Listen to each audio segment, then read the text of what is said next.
me one. How can I ever get ahead monetarily in a monetary system if I'm paying more than what I'm receiving?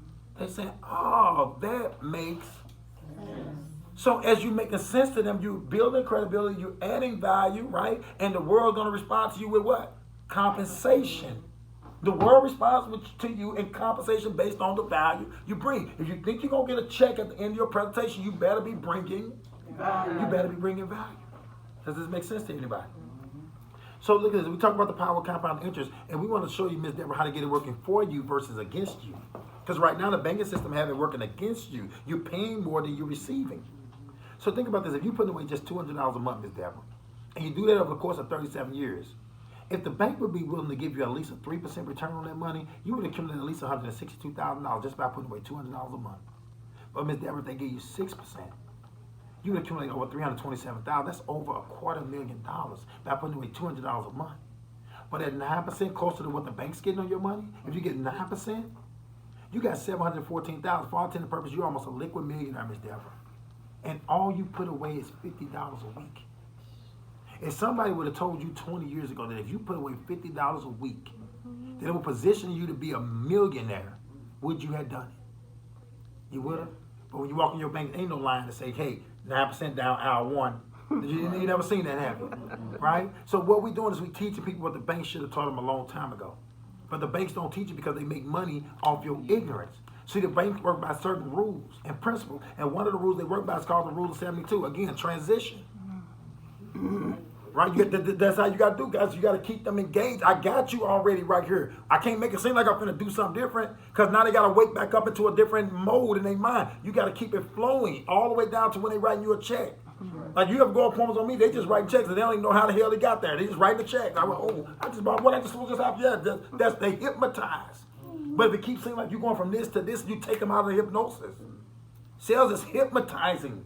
When you hypnotize them, they just all say, oh yeah, I'm just signing my life away. But every time you break it up and make it seem like you're moving from this to that to this to that, you take them out of the hypnosis. Does this make sense? Mm-hmm. Yeah, so these are the things that makes the difference when you're selling. If you don't learn how to hypnotize people, your closing ratio ain't gonna never reach 70, 80%. You gotta hypnotize them, and they just gotta be following along. See, as I'm talking, I got my head moving like this. And guess what all y'all here doing? You don't even realize it. She got the camera and her head nodding. I'm hypnotizing you. You frown, we frown. Yeah, absolutely. Yeah, you don't even know why you're doing it, but I'm transferring emotions.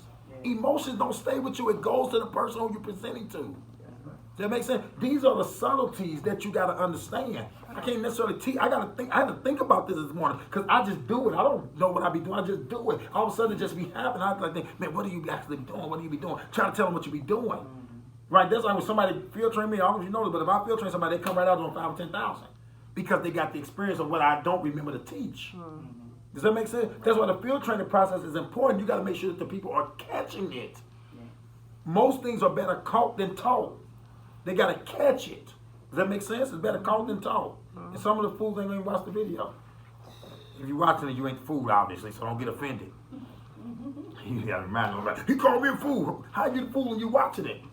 Some people's a fool and they know they're a fool, but they're fools.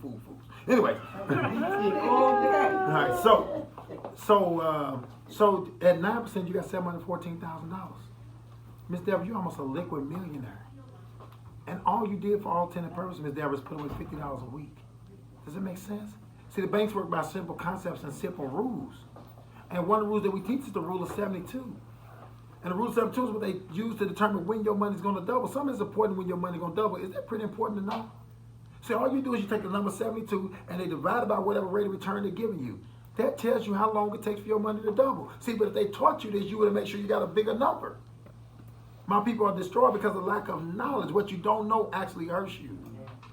So 72 divided by 3, if you got a one-time investment again of $10,000, it takes 24 years before your 10 turns to 20, Ms. Deborah. It takes 48 years before that 20 turns to 40. At this pace, how many doubling periods you got left in your life? Not even probably one. Not even one. So can you afford to save at 3% or less? We can't afford to do that. 6% does a little bit better. That's what the people get on their 401ks, 5 or 6%. 72 divided by 6, your money now doubling every 12 years. But still, a 10 times one-time investment of $10,000 at the end of 40 years, all you got is 160 grand. Can you retire with just $160,000? So we teach people how to get closer to what the banks get. Again, 12%, 72 divided by 12 is double. Now your money double every 6 years. Now think about that. How many 6-year periods you got left in your life? So it's a little bit more exciting, is it? Yeah. And in 48 years, you got $2.5 million. Same one-time investment of 10 grand, never add nothing to it. You put away 2 or 3 of your income tax return to position your family to be multimillionaires. See, what you don't know don't hurt you. See, how can we win at the money game if ain't nobody teaching us the rules? What we do as primarily is we teach the rules so you can play the game the right way. Most of the people in our community, they playing soccer on the basketball court. You can't win a basketball game playing soccer rules. So we teach that. And so one of the biggest investments that people make is in their life insurance. See the transition? Got to captivate it, got to hypnotize. They ain't taught us. You're creating an enemy. They ain't taught us, they ain't showed us. We trying to play soccer on a basketball court. Anybody showed us the rules about investment and how money works? And one of the biggest ones in life insurance. Now they say, ooh, life insurance? But it didn't feel like life insurance. Still felt like I was talking about a what? Investment. I ain't go to this to take them out of the hypnosis. I said, okay, now let me talk about life insurance. No, I'm talking to them still about what? Investments. One of the biggest investment people that make is in life insurance. And with life insurance, Ms. Deborah, there's only one or two types. You either going to have what's called cash value, you're going to have what's called buy term investor difference. And with cash value, this is the way it works. See, John and Mary, they both had $150,000 coverage on each other. They had no coverage on the kids because they couldn't afford it. This plan cost them $295 a month, Ms. Deborah. And the policy is so high because the policy builds up this cash, so it has insurance and a savings component on it. Like you heard people say they can borrow from their life insurance policy, right? So the question we ask is who you borrowing from, because who put the money in the policy? You did. If you put the money in the policy, who are you borrowing from? Yourself. Did you borrow your car on the way here? You didn't? Do you borrow your money when you go to the bank? You put your money in your bank account, do you borrow it or do you just withdraw it? Just withdraw it. So why are we borrowing from our life insurance policy? I'll tell you why, because this is the only way they showed us how to do it. But nobody stepped back and said, wait, this is my money. How am I borrowing on something that I own? We never challenged them. For decades, they've been selling this to us. Teaching us that life insurance is an investment vehicle. And if I want my money, say you got this $124,000, because that's what you would accumulate. If you take it out at age 30, by age 65, you'll have over $124,000. But if you needed $100 grand, how you got to get it? You got to borrow it. And borrow means you have to pay back with interest. If you borrowed $100 grand and you died, Miss Deborah, your family sitting back thinking they're going to be able to pay off the house because you died, but they're not. Because they're not going to get this $150,000 because they got to pay back the loan. So instead of getting $150,000, they're going to get 50 grand. And probably less than that with the interest. So because you needed money while you was alive, you punish your family when you die. See, that's why I was just trying to, after dealing with Miss Short, to tell my mom because she got reliable. Yeah. And I was telling her, I said, all the insurance, I mean, as much as the insurance policy that I got on me, you paying $53 and all your coverages is $15,000. I told her, I said, you getting screwed after listening to the policies and the numbers and stuff like that Miss Shirley gave me. So she was like, well, I'm going to lose out if I close this policy out because I've been paying into it. I said, you really not, because you 65 already. You only had the insurance for like 3 years. You're really not losing too much if you go and switch over and get Prime America because it's cheaper and you got more. That's what I was trying to tell her. So here's the deal. But here's the deal. Don't try to tell her anything. How long she had the policy with reliable? About 3 years. Okay, so how was your mom? 65. Okay, so mom, you 65. Let's just say you're going to be with us until you, I don't know, mama, 80. Maybe 85, because I don't want to get emotional thinking about losing my mom. So mom, you're going to be with me 20 more years. Okay. When you die, I'm going to have amnesia, so I ain't going to remember. Y'all got to learn how to joke with people. When they laugh and they drove you over, when they like you, they'll buy from you. Okay. Right? So mom, you spend it right now $50 a month. So if you look at $50 a month times 12 months, that means you're giving reliable $600 a year. If you live another 20 years times 20, mom, you're going to pay them $12,000 on that policy. You almost going to pay them more than they're going to ever pay you, mom. Do you want to pay them more than they're going to ever pay you? You might as well stick the money under your mattress. And you don't lose out, mama, when you buy life insurance. You transfer your coverages to another company. We're going to keep you where you're at. You had this company 3 years. You don't start over. Those benefits just transfer. What we're doing for you, mama, is allowing you to keep your savings before you die, and they keep it. You need your savings, not them. So we transfer your insurance and put that in a separate policy. So it's separate from the savings. So now you can go get the money that you built up over 3 years. And you put that money in the grocery store if you want to, or we can have you put it in a savings account that ain't got nothing to do with your life insurance. So if you paying for insurance and savings, mama, and if you die, we shouldn't just get the insurance and you got 10 grand saved. We should get the insurance plus the 10 grand. You love the life insurance company more than us? Do you love the life insurance company more than us, mama? No. Well, why would you give them 10 grand when we can get it? Right. Does this make sense, mama? Make a whole lot Yes, of so sense. we're going to fix you with that. We ain't going to cancel your insurance, make you lose your 3 years. We're going to transfer that over to another policy. Like you ever went to one school and went to another one? They transferred you. You ain't lose your grades. Right. Right. You don't lose your coverage. You transfer it. See, it's the way you make it sound to them. They don't like all the people don't want to have a fear of law. The fear of loss is greater than the desire for gain. If they feel like they're going to lose out on their time, it don't matter you giving them more coverage for a lesser dollar amount. They ain't never had that amount of face amount. But they had what they got. They don't want to lose it. So you can't make it seem like they're losing anything. The fear of lost is more powerful than the desire for gain. Doesn't matter what they can gain. They fear what they That's what right. they lost. And if we transfer their insurance over, if it's within that 2 years, don't they still, it transfers over? Like, so basically they don't have to go through that same 2 No years? contestability. No Yeah. contestability. Okay. Yeah, it's already did that. They ain't got to do it twice. Right. And we're going to transfer the amount that they already had. That's what you tell them on. We ain't canceling your policy, Mom. We ain't going to say you cancel it. We're going to transfer it and then tell them stop. You got to stop paying. It's just the language that you use. No, I don't want you to cancel that. Don't cancel that. You know they fear about this. Don't cancel your policy, Mama. No, we're going to transfer it. And then once ours approved, we'll officially end it. It's a different language. It's just you get comforted in them. Right? You got to say it the way they want to hear it. We know what it means, but we got to say it the way they want to hear it. See, people ain't going to change. We got to change. Yes. Does that make sense? So that's how you do. You break it down where it makes sense. You know how the young kids say, make it make sense. Yeah. Do some calculations. Mama, you're going to probably live another 20 years. You're going to pay them more than they're going to ever pay you. And then you're going to give them away. The $10,000 supposed to go to me and my brother. Do you love the insurance company more than us, Mama? I didn't think you did. So we're going to transfer this over here. And we're going to get this over there. So you're paying for 2 things, you get 2 things. You ever been to Starbucks? If you went to Starbucks and you bought a cup of coffee and a Danish, you paid for it, you got to the end of the counter, you pick up your coffee and sip it, and they snatch your Danish out of your hand and tell you because you sipped your coffee, you can't have the Danish. Is that going to be a problem? Well, why you let the life insurance company tell you if you take your savings, they snatch the policy away from you? You pay for 2 things, you're supposed to get 2 things. You went to Macy's and you bought a pair of shoes, if you get home, there's only one in the box, what would you do? You're going back. That's what we teach you how to do with your life insurance. You're paying for a pair of shoes, but when you get home, there's one in the box. We show you how to take it back. So here's how we take it back. You got $400,000 on John, $400,000 on Mary, and $10,000 on kids, because kids can die too. So I point back where they had 0 kids. Instead of paying $295 a month, they only pay $126 with us. So in essence, Miss Deborah, we gave them more than double the coverage, but it's $169 less expensive. How in the world can we do that? That's what people say. How y'all give them double and charge them less? Miss Deborah, because we don't put no fake savings account on our policy. This is pure debt protection. If you die, your family get $400. Ain't no savings with this. Your life insurance is for when you die. It takes care of your family. Your savings is for while you live. You take care of you. You can't live and die at the same time, can you? So why in the world would you put your life insurance and your savings in the same bucket?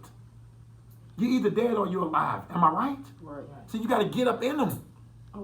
That make sense?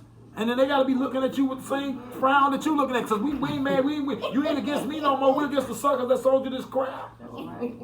You're right though, because Mara, my daughter, was just telling my mama that. She was like, she telling you the truth, girl. You look like these blood on white people. She said,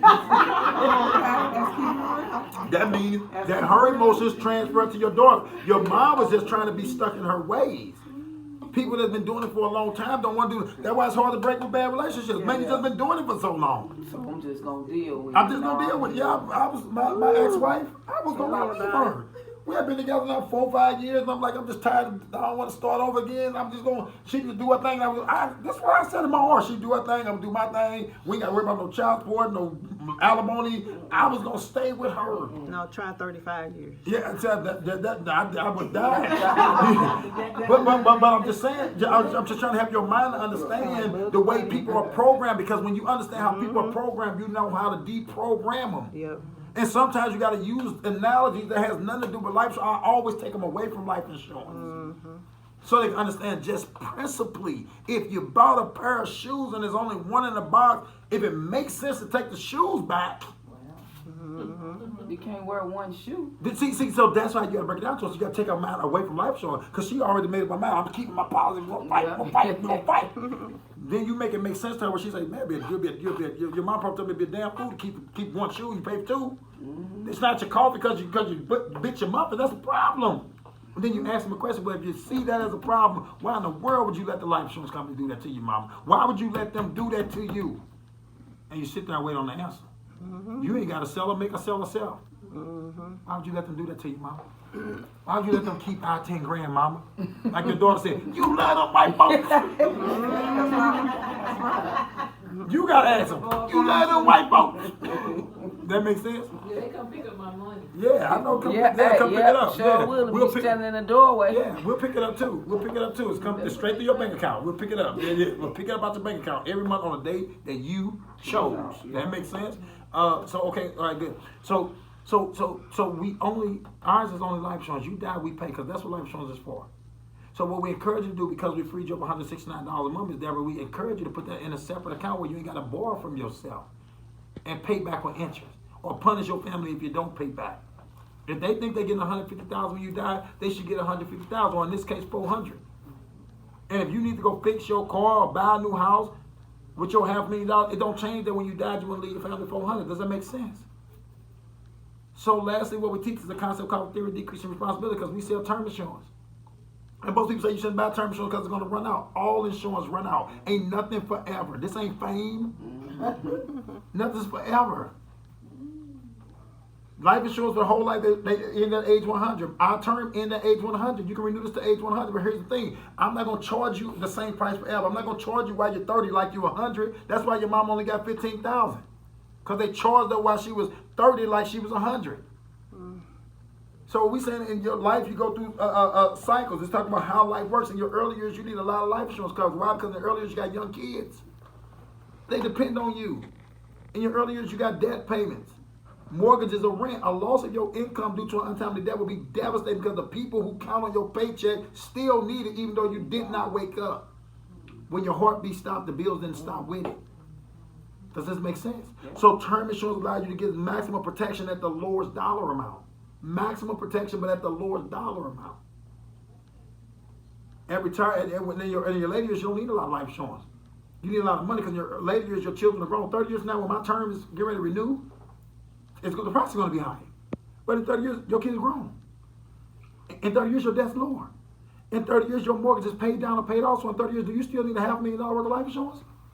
No, in 30 years, you need some money for retirement. 30 years, if you got $500,000 saved up, do you need life insurance at all? You got options. That's what we teach. That's what we share. So we wrap this up in a simple concept called the dime. And the dime looks at 4 areas of your life. We talked about the car insurance, right? The car insurance is a depreciating asset. You got car insurance, how much you pay a month for it? $120. What kind of car is it? Impala. Impala. How much did you pay for it when you first bought it? About 14 grand. 14 grand. If I want to buy it from you today, how much can you sell it to me for? Probably 4. 4 grand. So that car depreciating in value about $10,000, but you spend $120 a month to protect a depreciating asset.